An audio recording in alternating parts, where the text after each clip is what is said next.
Hey, welcome to Swagger Swerve. I am Geoff Antonio. Today, my guest is Josh Grant, the founder of Sound Seekers and a very big influencer online. I'm here to talk to Josh today about his experiences in the music industry and how he's learned and how he's grown with his social media and his radio show and podcast show and even his concert productions. Josh has proven that you can live your passion in music by being a successful entrepreneur. How you doing, Josh? What's up, man? That was an intro, man. Appreciate that. That's love. You earned it. So tell me about yourself. You are from Southern Florida? Yep, I've been living currently in South Florida now for 19 years. I was actually born and raised in Brazil, like South America. My parents were American missionaries to Brazil. But I speak English, and people think that I play soccer, and I'm like, no, I went to an American school. I play basketball. So that's another long story of my life in Brazil. But yeah, man, I've been in South Florida. South Florida's been home now for, I'm technically right in between Fort Lauderdale and West Palm Beach, about an hour north of Miami. And that's been home for the last 19 years. That's so cool that you have that experience growing up in Brazil. What part of Brazil? São Paulo. It makes New York City look like Alabama. Oh, I bet. Would you say that having those experiences and those years in Brazil, did that affect your taste in music, or how did it affect you growing up? It did, because American music still had a very strong influence in Brazil, but it took a little bit longer to get there. Especially this was like early days of the internet, still with a lot of dial-up going on and stuff. So I would hear music in the United States as it was just being released in the United States, and I would take it to Brazil and I would say, this song or this artist is going to be huge. And then eventually it would pop off in the United States, and then even more so after that, it would pop off in Brazil. And I'd be like, see, I was right. That's so interesting.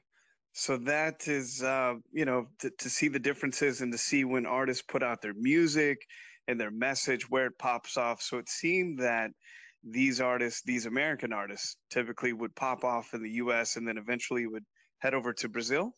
Yeah. And I mean, nowadays, obviously with Spotify and YouTube and the internet, like everything is much faster. I mean, things can pop off pretty much instantly. But back then it took a little bit longer for things to break.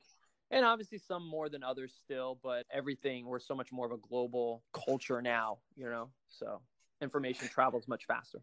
Oh, it's so quick. I mean, we're really just interconnected countries. We're one big country now. It Yeah. seems like with the social media and what have you. So take me to when you arrived to Florida, your experiences in music, as a kid growing up, just up to where you are today with everything that you've got going on. Right. So I just want to state first and foremost, if someone's like looking up Josh Grant and Sound Seekers, which is like this music blog kind of thing that I started, I'm far from a music insider, I would say, but I'm definitely someone that listens to music professionally. And so when I arrived, I've always been a music lover. I never played music, never even had the thought of becoming a rapper, never was in a band, anything like that. I was just a person that always consumed a lot of music. And I was always more intrigued with the idea of finding music and telling people, influencing others at a very young age, way before like there was such a thing of like Instagram influencers or social media influencers. I always liked the idea of telling other people what to do. I mean, can anyone agree with me on that? Amen. I always liked telling people what to do, and I felt like music was that subtle way, like, oh, listen to this, I think you're gonna like this. And then when people like it, you'd be like, oh yeah, I was the one who showed you that close eye and ear on music. And I guess I trained myself a lot in the 90s, and then in the 2000s. I was a guy making cassette mixtapes in high school, and all my friends would copy them. I've always been more about giving value. So I wasn't hustling. I probably should have been selling them, right, and making money, but Right. I was like just making them and copying them for friends. And then I went to like burning CDs, the Napster days, and Then I went to making playlists on iTunes, and I went to making playlists on Spotify. I've been doing that for like 6 years now on Spotify. Only really started getting serious about music in the last year, beginning of 2017, of like establishing a brand and a destination where people can find and discover music. And the cool thing in all of this is that it literally just started on Instagram only, posting one song a day. And now, I mean, I don't have anyone hugely famous, but there definitely are people that are starting to be successful. And I've been able to reach out and meet artists and do interviews and podcasts with artists all over the country by simply starting something consistently on Instagram, building a little humble audience, and being real with people.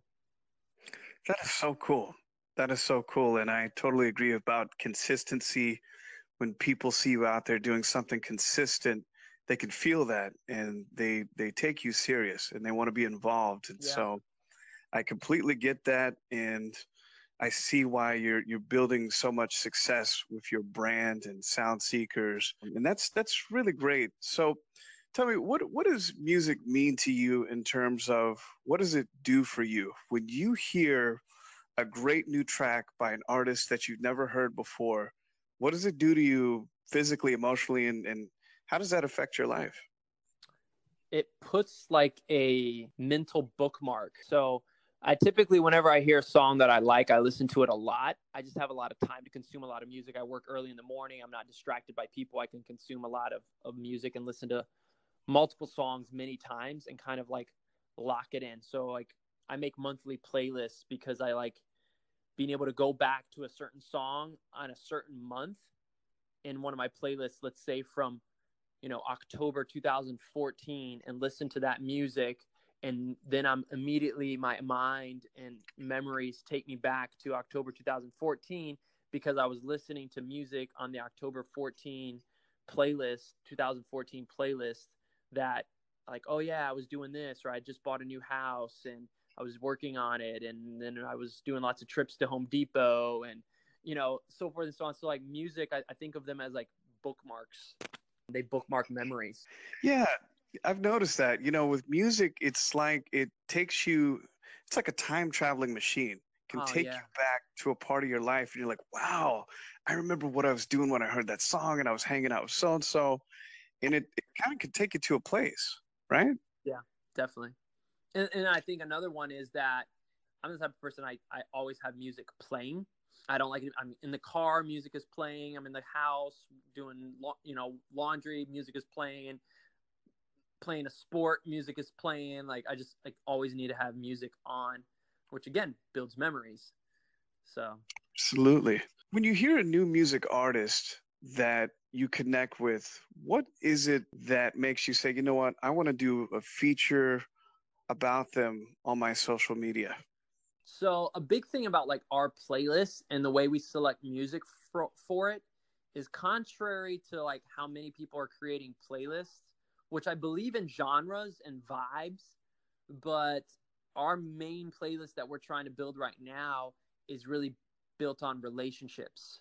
So I would just challenge people if they go on Spotify and they check out the Fire 50 playlist by Sound Seekers, is that 37 of the 50 tracks on that are people that I've met personally, FaceTime, face to face, text message, phone calls, emails, and just building a relationship. And so there's more this, it's a personal connection to me, but it's also my bet on them that I think that they're on the upside. And I think that people should give them the time of day and listen to music. Their music's good. And I just like to be, again, I like to be right. And there's all different levels of it, right? Is someone that I find and discover, or not even discover, right? Interview, let's say, be the next Drake. The odds of that happening aren't so good, but could they be someone that could tour nationally or even globally? Sure. Like I've already seen that happen. I met an artist from New Zealand back in beginning in last year, and her and her mom actually came and stayed at my house in September of last year, all the way from New Zealand. It was her first time ever coming into the United States. She went to LA, Chicago, DC, and Florida. She has over 200,000 monthly listeners on Spotify right now. And she had just dropped her debut album. It was only 3 months old when I first heard her album. That's amazing. I definitely caught her on the upside and established a relationship with her early on. And now I can say, like, she actually is a friend. Like, she's literally right now, I think it's like 12 or 14 hours ahead of us in time zone, right? So it's super hard for like us to touch base. You know, we text and keep in check with each other. And I think she has a really bright future, and she's just getting started. She's only 23 years old, super talented. Her name is Cass, by the way. Cass. Cass. Check her out. Cass from New Zealand, right? From New Zealand, yeah. Yeah, I find that interesting too. You know, when you see an artist that's up and coming, I mean, of course, it's cool to see the Drakes, the Rihannas, Beyoncé's, Jay-Z's, of course. And they're established, and don't get me wrong, I think their stories are very interesting and they're compelling because each of them started with nothing, and then look at them. They're just like amazing. You know, both as music artists and business entities, they really put it out there, and the consistency is amazing. But I agree with you too. There's something about discovering new music artists that you believe are talented and going along with them for the ride and seeing their rise. It's kind of like it gets your blood jumping, right? Right. Definitely. Yeah, that's so cool. So tell me about this, going back to the artist from New Zealand. I mean, what do you think that she is doing that is helping her to build her fan base and expand? It's paying attention to Spotify. The reason why Spotify is the leader right now, like 71 million paid subscribers worldwide, like 100 and I think they got like 120, 140 million listeners worldwide, is because of the information that they give to the artist, and then her being consistent. So she happened to, first of all, be good. So people need to be self-aware. There's a lot of people making music right now that really suck because people send music to me on a daily basis, right? A lot of SoundCloud artists or people just like starting off on Spotify, because anyone can make music now, right? So first of all, you need to be good. And then when you're good, you have to have a consistent strategy. You can't be an artist like back in the day. You make one 12-song album and you release one 12-song album every 2.5 years, right? So she chose to put an album together, and she exploded on the scene and got some momentum. But then she followed that up with multiple singles. I want to say she released a remix album of her debut album. So like other people that were liking her music reached out to her, wanted to remix it. She put all that stuff together. So she had like a 5-song remix album that followed up. And then she released probably like 6 other singles over the rest of 2017. And now she's set to drop her second album probably beginning of May, if not the very end of this month of April. So it's consistency. It's consistency, being real, using social media.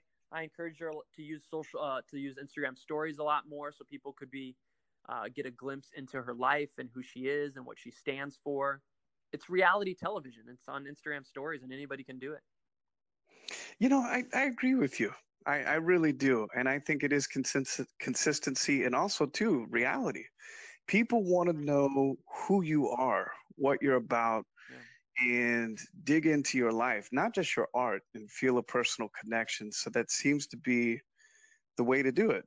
Yep. So tell us, back to Sound Seekers, tell us about, you know, you grew up, you love music, you love influencing family and friends, and music is a great way to do it. And so tell us the story of that aha moment when you said, okay, this is what I like to do, this is my passion, and today I'm going to do something about it and make it happen. So it was going back to 2012 or 13.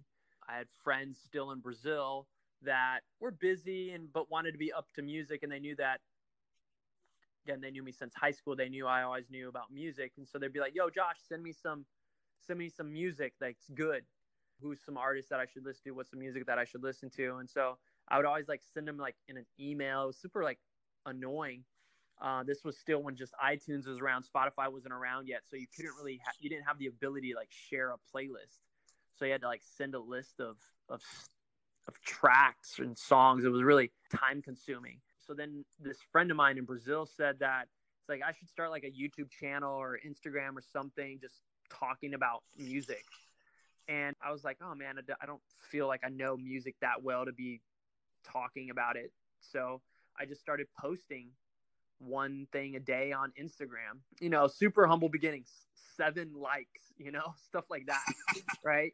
But Right. I made it. So I read a blog post about blogging, and it said, don't start a blog for money. You have to be consistent and you have to be passionate.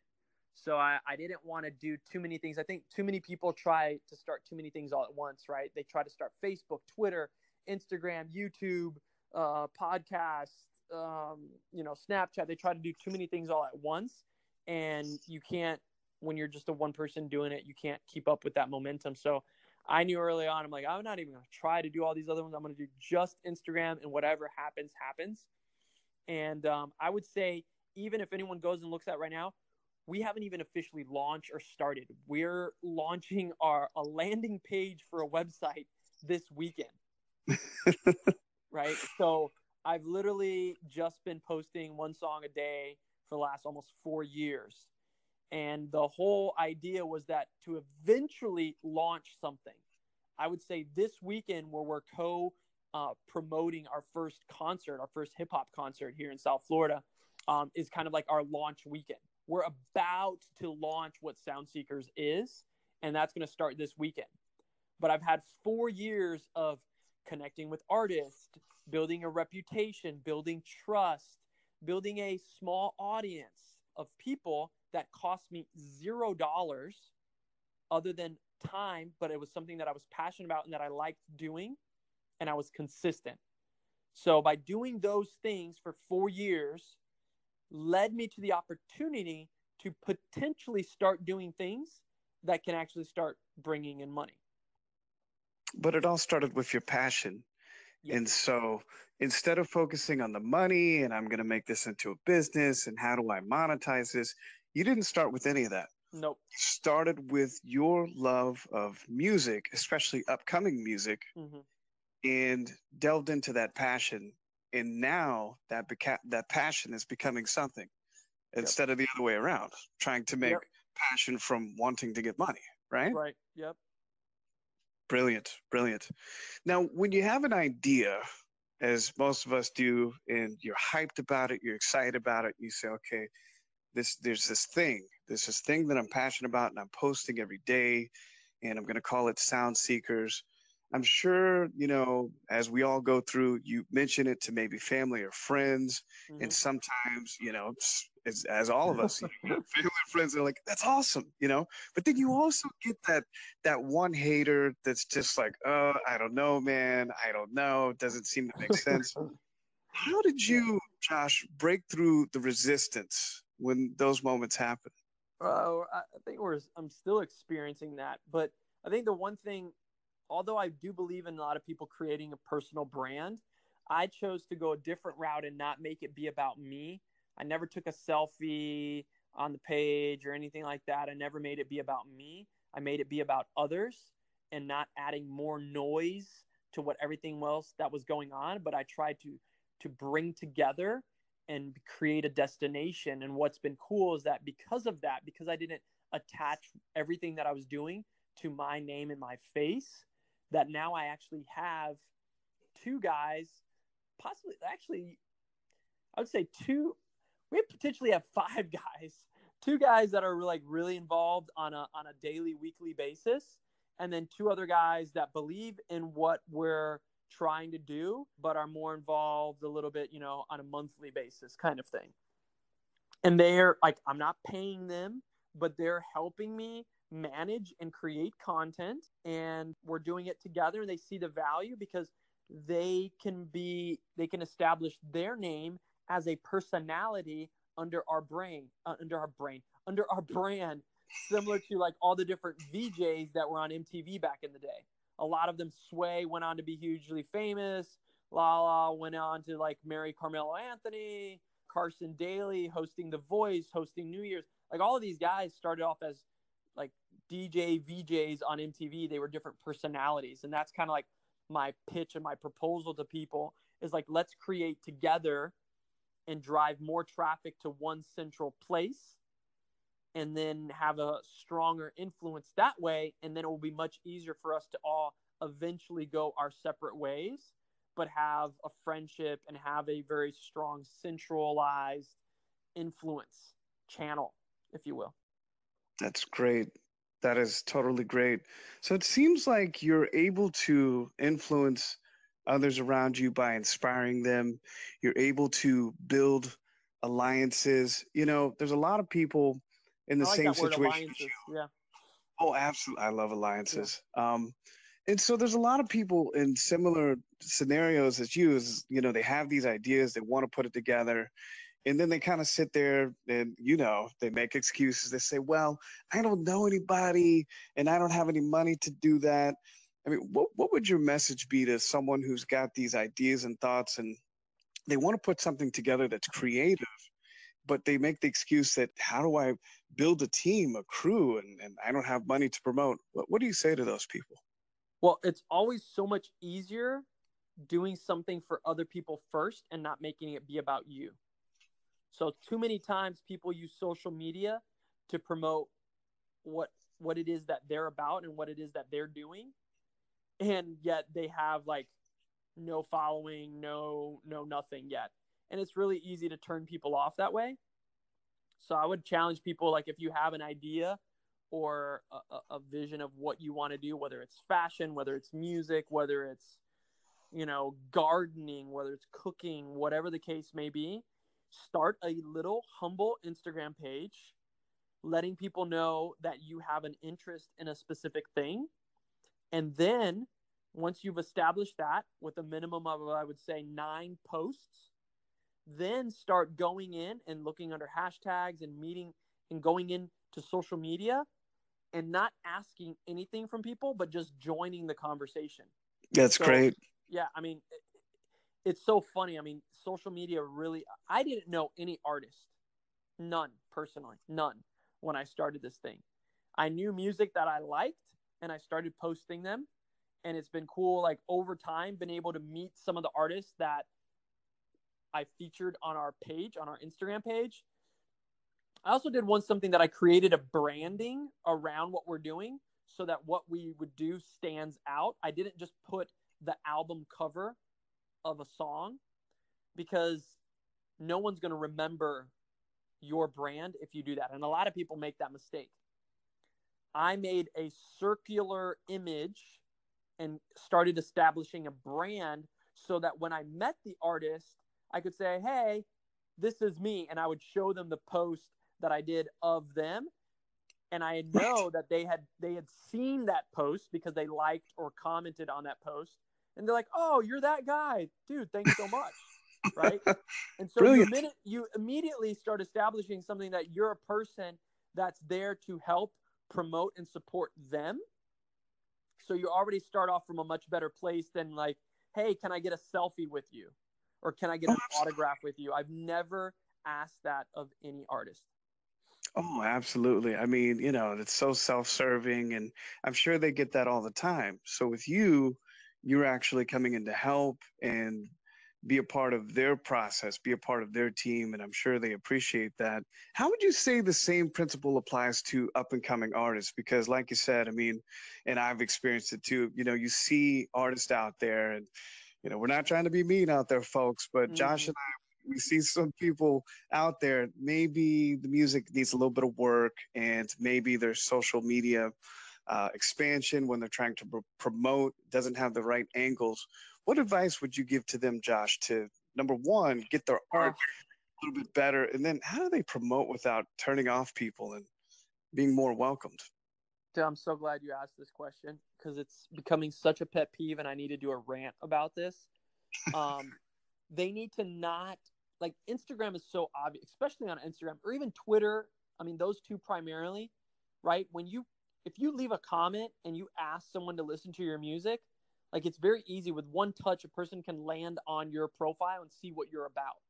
So instead of like immediately saying, hey, would love your opinion on my music, when you're not even following that person that you're asking that, or when you've never engaged with their content, I would challenge any artist that's out there, spend a month, just like turn on notifications to different artists or people that you already listen to, respect, admire, and then join into their conversations, break down and let them know that you're listening to their music. Be like, yo, bro, this is my favorite line of your song where you said this, this, this, this, this. Yo, it was really powerful. Because now you're letting that artist know that you actually listen to their music and you've actually been moved by their music.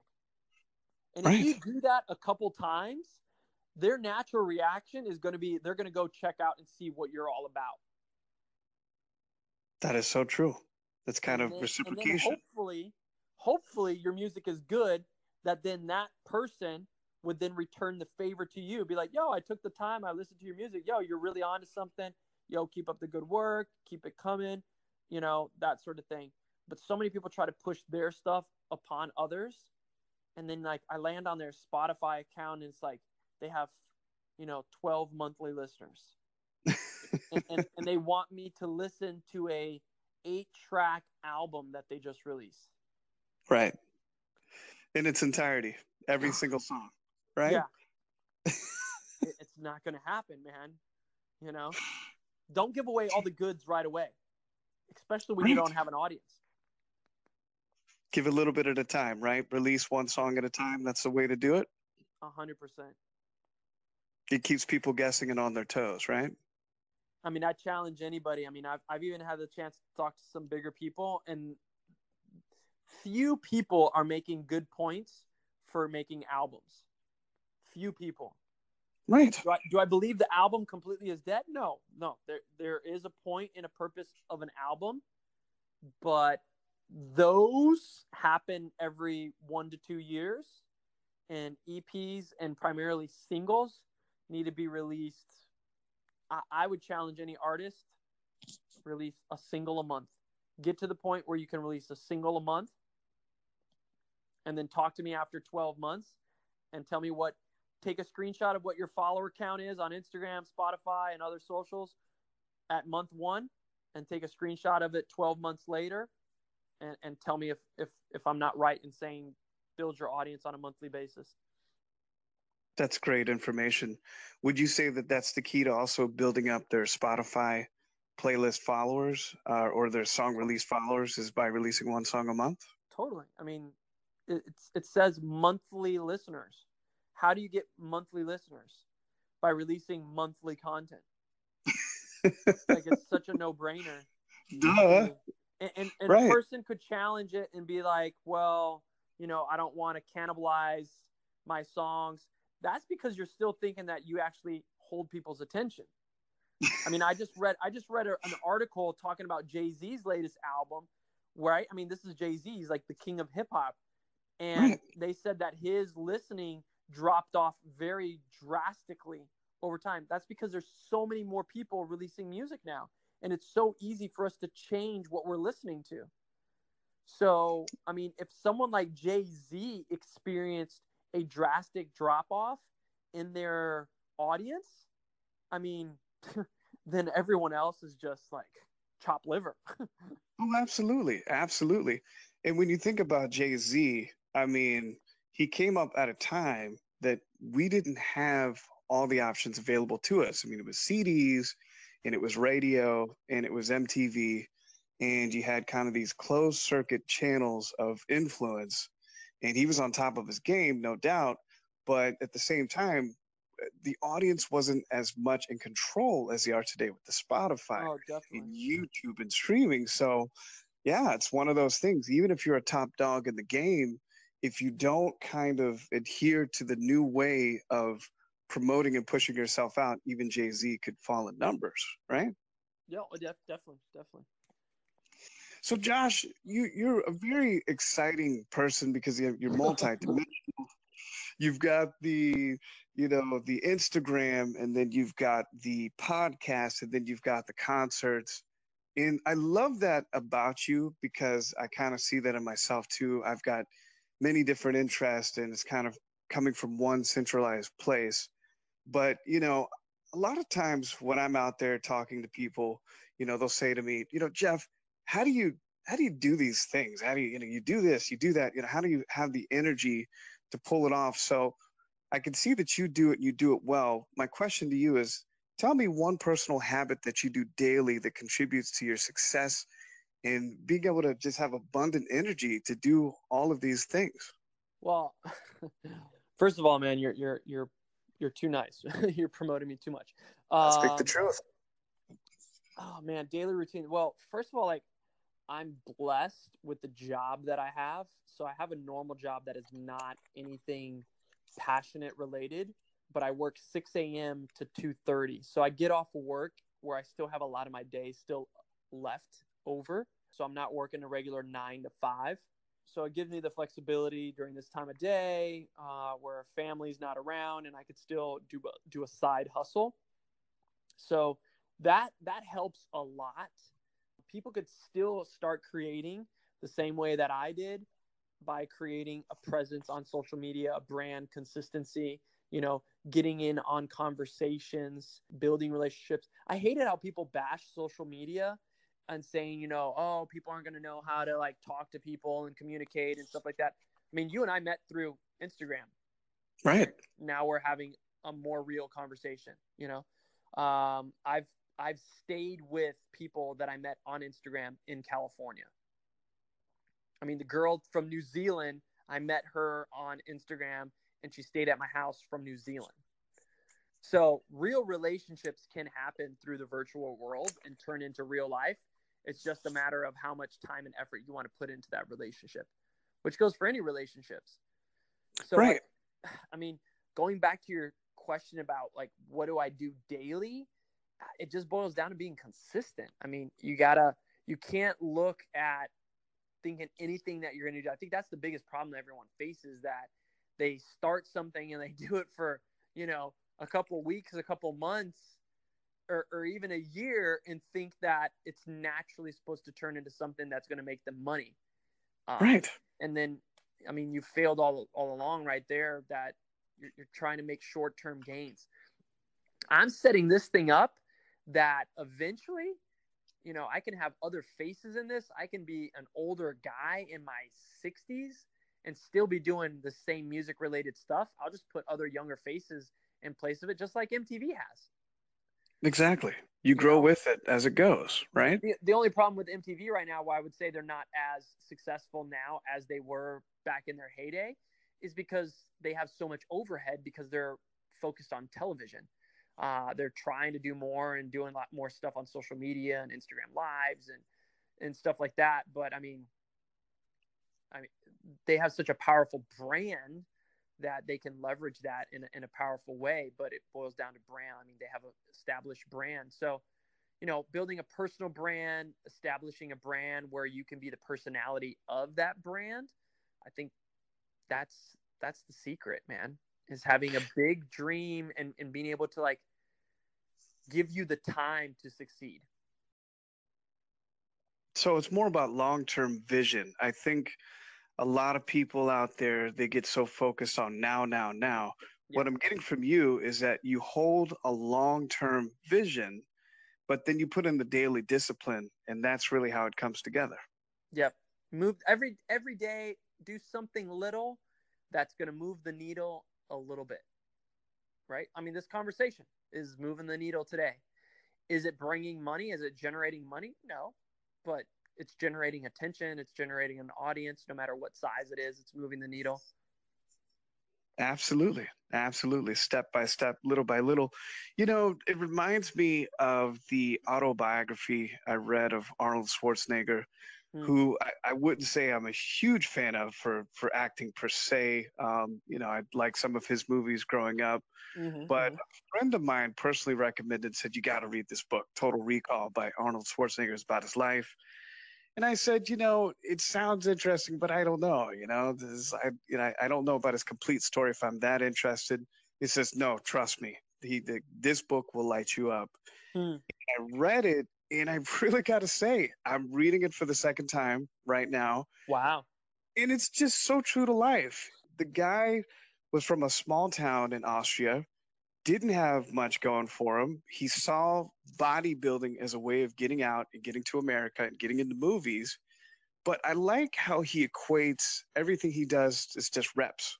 It's just reps. Yep. And that's what he Oh, says throughout the book, 100%. Mm-hmm. right? It's just repetitions. Mm-hmm. Yeah. And so I That's think that great. that really rings true to what you do is that it's focus and it's reps. And if you keep doing it and you stay consistent and you hold that vision, then it comes together. So cool. Yeah, no, that's So, good. That's good, man. It's reps. 100%. Consistency, reps, it's the same. Yeah. yeah. And much love to Arnold Schwarzenegger out there. I do love you, buddy. He's great. But, for me, I just didn't know if I would resonate with his story, but I'd love it. And I'm probably going to read it once a year because it just really gets me. Josh, tell us a story about your journey in putting this together. It could be about sound seekers or just any moment in your life where you experienced a real failure and it hurt at the time and how you learned from that and how you overcame it. I mean, I so like during my late college days, there was two other companies one that I tried doing by myself. It was during the big construction explosion where real estate prices were going up and up and up and up. And I had this product from Brazil that I was trying to like bring and establish as a distributor representative here in the United States. It was like really high end. Long story short, like I never made a dime with it. I was only involved with it for probably almost a year, learned from it, but like I had no clue what I was doing. But that was me trying to be an entrepreneur. And then about a year, maybe not even a year after that, some other people, again, it was a Brazilian product coming to the United States, approached me about me coming and being a partner with their product. And that one was more successful, but still like ultimately crashed and burned because it was people that didn't know they didn't do enough research, really what it boils down to. And they were playing with their own money. I didn't have access to the money. So since it was their money, they chose to spend it the way they wanted to spend it. Do is make suggestions, but at the end of the day, it was their money and they made the choices and they put the money where they wanted to put it. And the company ultimately failed. They were able to sell it, but basically sell it for their inventory, what they had of product. So they didn't really make a dime on it, and they lost probably over $100,000, if not $200,000 during the process. So they learned the real hard way. For me, I missed out on a lot of time. I put a lot of time and effort and energy into it, but I definitely learned from that, and it helped me get out, meet customers, meet clients, walk into stores, sell a product, push a product, focus more on branding and get in a little bit into marketing there. So now it's kind of like, I don't look at it as a complete failure because I think someone told me something really wise that anything that you do that you set out to do, when people are quick, or even if you're quick to say, how did I fail? You shouldn't judge things by success or failure. You should always judge them by how much did I learn. Absolutely. So, Each failure is another chance to learn and yeah. to grow closer to success. Yeah. So and then piggybacking right on that, another great quote is, "We succeed because we fail faster and cheaper than anyone else." That is an awesome quote. I'm going to have to look that up. But it's so true. Mm-hmm. So true. I've learned more from my failures in my life than success. And so, a lot of people don't see it that way, but I think it goes back to what we were saying previously. It's having a long-term vision. And if you have a long-term vision, the failure is just a moment in time. It's not really you, right? Oh yeah. And it's funny how all of these things are connected, right? So in that same sense, when it comes to like business failures and what you learn and how you grow, it applies to even when time of life, right? When you're going through a hard time in life, maybe it's not even business related, and we're quick to complain about, oh, I'm going through this dark season in my life, or it's really hard and I've been dealt the wrong hand, and we complain about all of these things. Another story, part of my life, I was a youth pastor for 6 years, and during that time, I would talk about that thing when people would complain about going through dark seasons in their life, and I go, no one ever learns anything about life while they're laying in their pool with their Bentley in the driveway. Like during that time, you're not learning and gaining anything in life. All you're doing is sitting there relaxing. You learn and you grow by going through experiences, and many times through hard experiences. So, you know, you learn through your failures, you learn through hard experiences. Like it applies to just like you got to go through the hard things in life. You got to earn it. Yeah. You got to earn it. You do. And I think there's a lot of people out there that just don't understand. It's, life is not, instant food, microwavable, in 3 minutes or less. Or, you got to hustle, you got to sweat, and you got to fall down and get back up. And that makes you stronger. And I think that everything you said there is just so true. I wish more people would apply it. Of course, it'd make more competition for people like yourself and me, but it's, you hear stories out there and you hear the sob stories and I'm sympathetic and I'm also empathetic. Sure. But at the same time, it's like, hey, you know what? Buck up, get back up, get on the horse and move on and learn, because you're going to know something more now than you did before. And that makes you that much smarter. 100%. And that's just the best way. So Josh, tell me about when you're working on Sound Seekers and you're putting together your vision on a daily basis. How do you get in your productive zone and block out the outside world distractions? Oh my gosh, that's so hard to do, especially if you're trying to do something on social media, right? I mean, like all of my workflow happens in social media. And so it's like the most ultimate, like everyone knows, like that's the thing that most distracts us. So that's the hard thing to do. I would just challenge people that if you're spending time on social media, spend it with a purpose. I never aimlessly am just scrolling through social media. I'm always looking for something of interest and intrigue that sparks my attention so that I can add to the conversation or add value to something that I've seen. So I'm looking for those moments and those connections to like add value and add to the conversation. So I'm not just scrolling. I'm scrolling with a purpose already in mind. And what about distractions outside of, online and social media? What about life? You got people calling and emailing and knocking on your door. How do you defeat that and just lock into your zone? Just learning more. If you're consistent and you're doing something a lot, you discover and you develop your own little life hacks. Like maybe it's a certain time of day. Maybe you need to stay up a little bit later when people go to bed. Maybe it's waking up a little bit earlier. Maybe it's, eating faster to have more time during your lunch break to like do something that you need to do, to have that phone call to, it's just becoming more and more efficient every day with what you do. And you only do that by being consistent. So the more consistent that you are, the faster you become at doing the things that you want to do. Exactly. Sometimes I struggle with focus myself. I think I was borderline ADD as a kid. Oh, yeah. But I overcame it over time. And, and I still have days that I have a hard time focusing. But everybody's got their method. And I think that that's something that people could learn from you is, how to have that focus and drive, because most people are distracted by anything and everything, and they want to work on their goals and dreams at the same time. That's like, got to make a decision. You're going to be available to everybody today, or are you going to lock it down, put yourself in a room and just put your head down and break a sweat? Yep. 100%. So, yeah. So tell me, what is one of the biggest people that have influenced your life?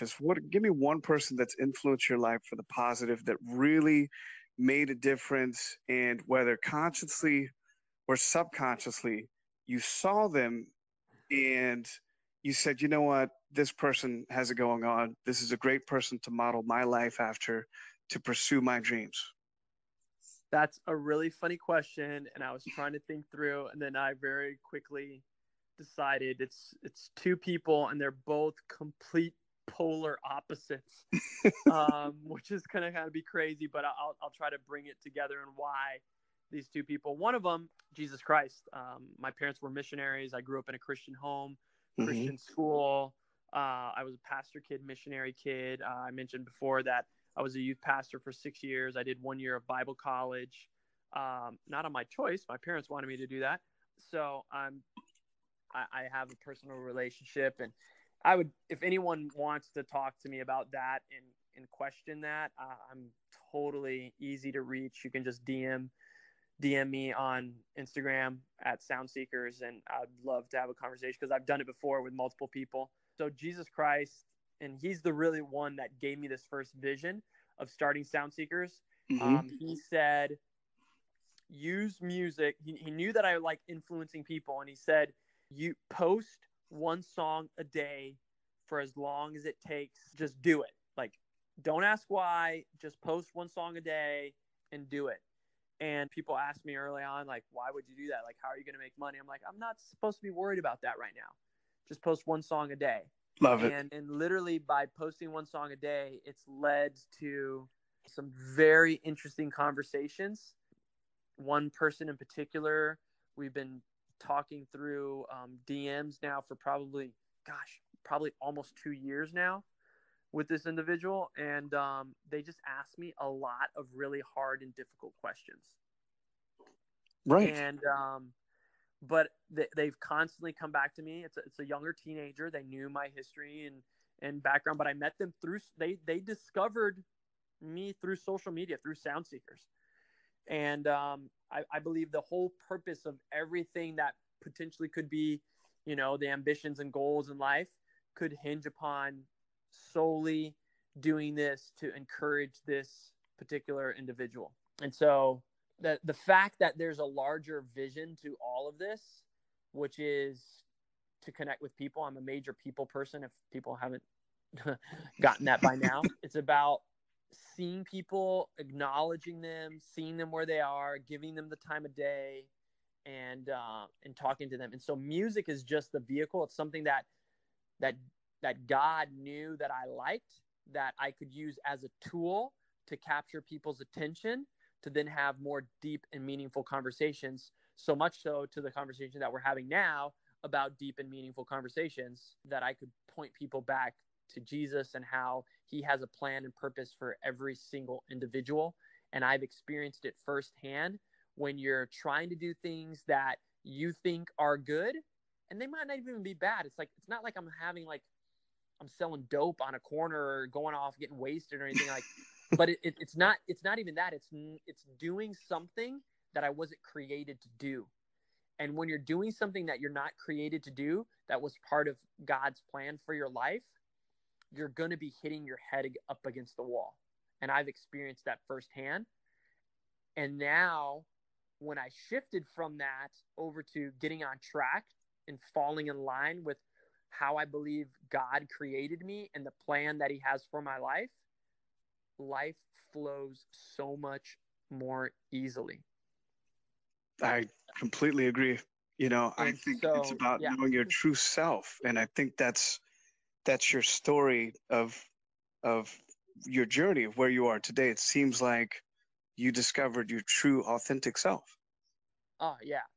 I mean, I even look back to the older you get, the more you're able to look back to your past, and you see things, relationships that you made, experience that you had, and all those things. And you start like, oh, so like there wasn't anything early on that I was connected to that made me think that I should be a businessman. That was me going off and trying to do what I thought was best for me.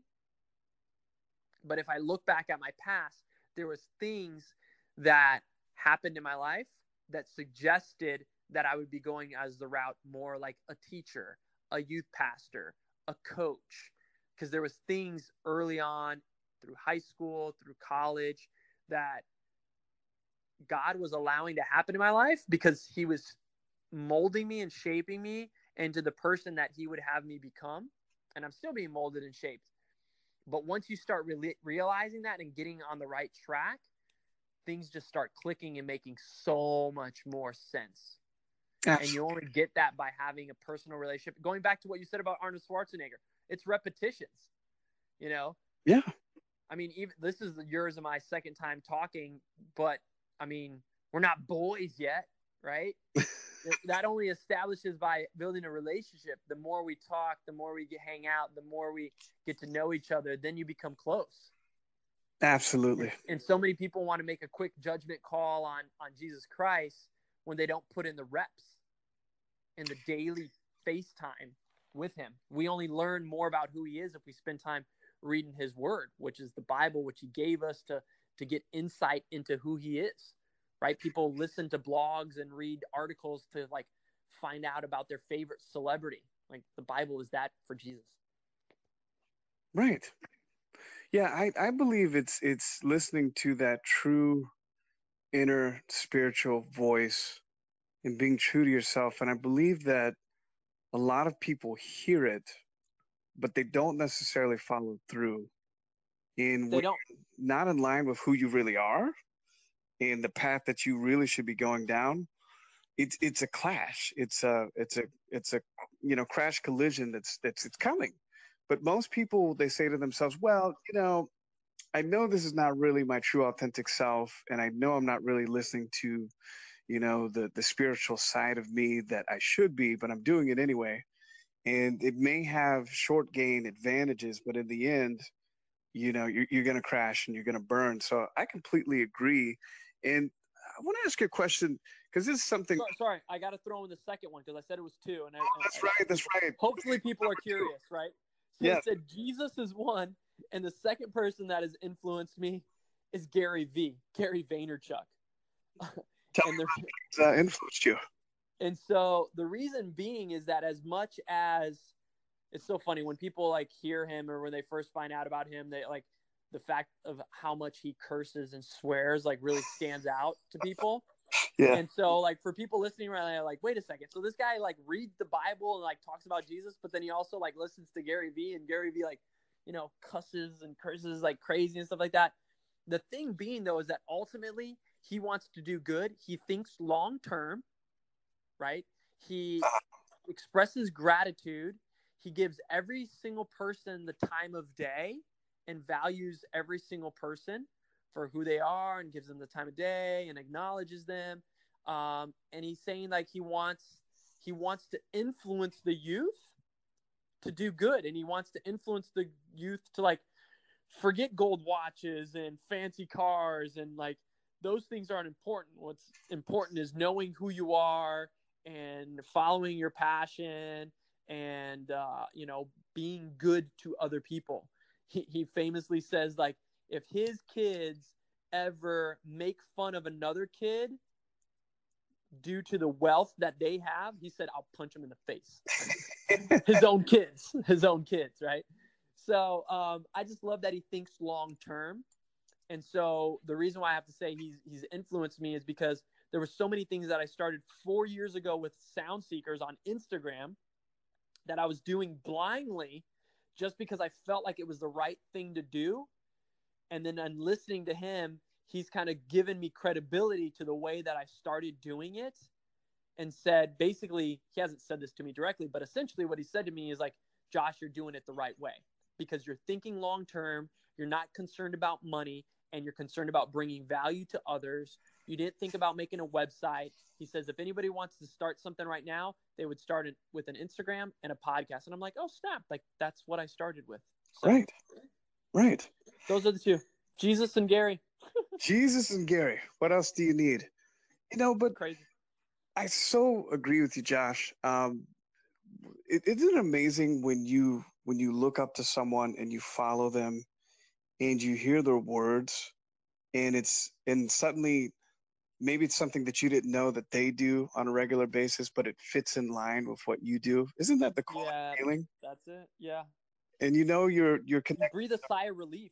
Right, right. Because sometimes it's like, oh, I'm not crazy, like Right. he thinks the same way I do. And then it makes you feel good. Just like, I must be on to something because Yes. oh, Gary does this, but yet I'm doing it. And so it's kind of like a connection thing. Yep. Totally. That is awesome.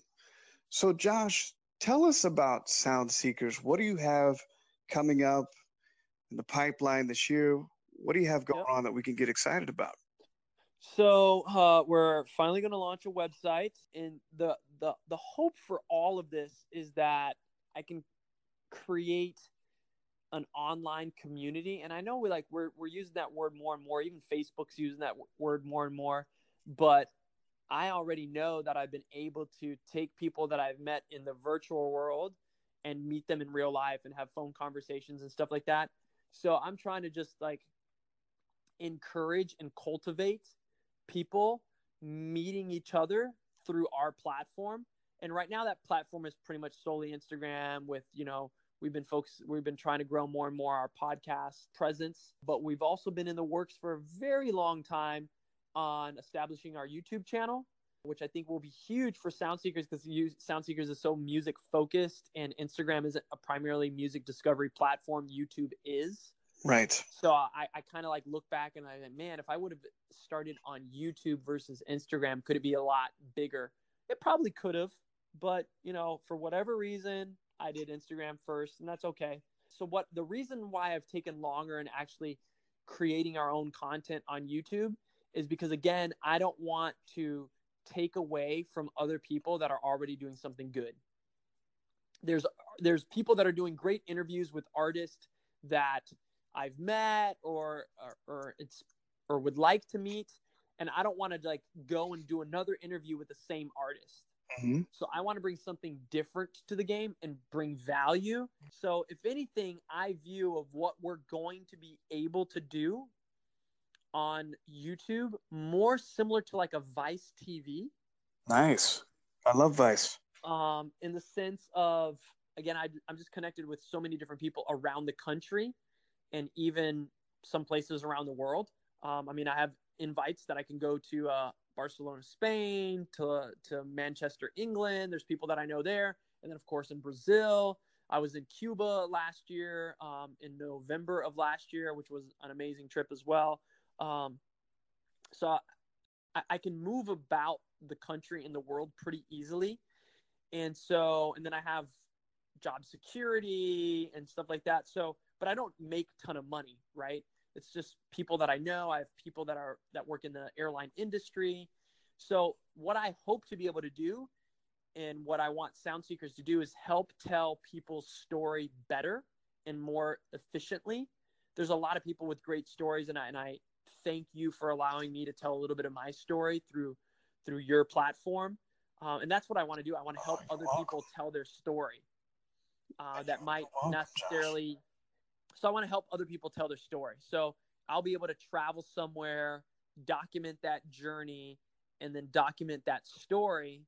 And then hopefully, like, we got an interview that we just recorded, like our first video interview that we'll be putting on our channel, hopefully within a few weeks, with an artist that has a really cool story. And it's just the beginning of his story, but his story's already been a long time coming in the making. And his name's Ethan Parker. You guys can look that up. And gosh, he's in the middle of a love story that's like 8 years in the making still. That's still up in the air, but how cool will it be if his love story with the person that he doesn't mention ends up happening, and the fact that we captured this interview of him talking about it before it happened, be able to go back to that interview. So it's being able to tell those stories and have people's trust, which I've been establishing over the last 4 years. There's a lot of different artists that I've met that are starting to grow in popularity. And when I say popularity, is like, they don't even need to be a multi-millionaire or famous globally. You can be a successful artist if you have 1,000 super fans. That is true. The internet has given that ability, right? An artist can create their own show We're seeing that with Will Smith on YouTube, like amazing content that he's creating, right? People can make that content themselves. So I think it's going to be really interesting, the stuff that we're setting out to do. We got like 60 subscribers on there right now, and maybe even a little bit more than that. And we don't even have any content there. We got some playlists with some music video playlists, and that's it, but nothing of our own. So I think that's kind of funny that like people are already following it and we don't even have anything there. So stay tuned for that. YouTube's coming. We're going to be focusing more and more on our podcast, radio show. I have other personalities that I'm going to bring in and do consistent shows with me there on the podcast. We got our first concert coming up right now this weekend. That's going to be a great learning experience. And then we're already talking about our second concert event in June. And there's just a lot of relationships going on in the background. I have just started a relationship with someone from Capitol Records that's part of their team there at Capitol Records, which is huge. Super excited about that, being able to go there and talk to them. A huge festival promoter. He had a festival last year that he organized the whole event, 10,000 people in Pennsylvania at this festival.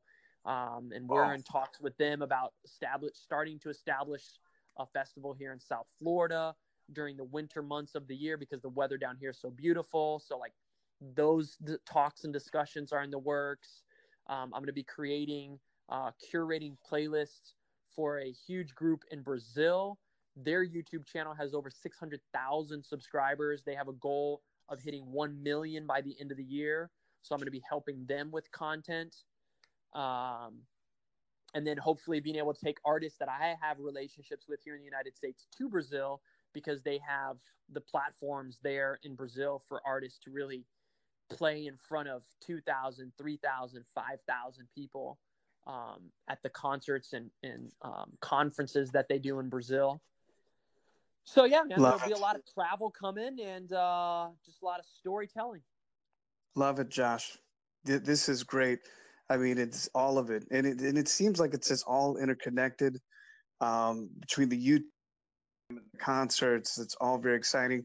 Please tell us where we can find each of these platforms, Sound Seekers. So, by far the best way, Instagram. I personally send a message to every single person that smashes that blue button. We'll get a personal DM from me, and I talk to people all day, every day in there. I got people on there that I know personally just through Instagram that have been following us since 4 years ago. And I recognize who they are, and I have conversations with them. I don't always necessarily, in fact, I seldomly follow back on people, but that's because the whole Instagram algorithm, we got to keep it within the genre and everything that we're kind of chasing after. But if people like comment, like they'll get a response back. If people send a DM, they'll get a response back.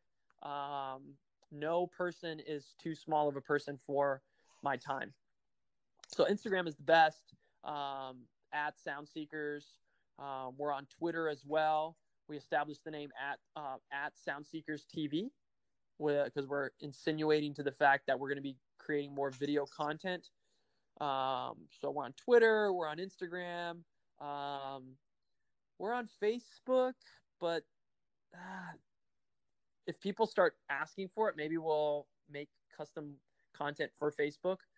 But Instagram and our podcast, they can look us up anywhere where podcasts are distributes. We're there. Look us up, Google Play, iTunes. We're there. That is awesome. That is awesome. Josh, it has been such a pleasure. And I wanted to say thank you so much for being a part of the Swagger Swerve podcast. You were an awesome guest. And we'd love to have you back on again anytime. Yeah, bro. The story is still unfolding. This is 2018 is an exciting year. It's like officially our launch year. And looks like next month will be our official launch month. So we're just getting started, man. 4 years has just been laying the groundwork and a foundation to build something what I hope to be very interesting and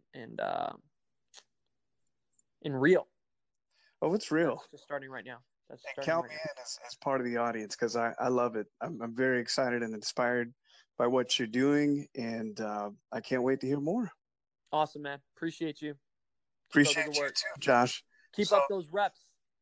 I'll keep up the reps like Arnold Schwarzenegger. There you go. Awesome. Well, Josh, thank you so much. And to all of the listeners out there for the Swagger Swerve Show, thank you so much for tuning in and keep it locked to the next episode. Thank you. Peace.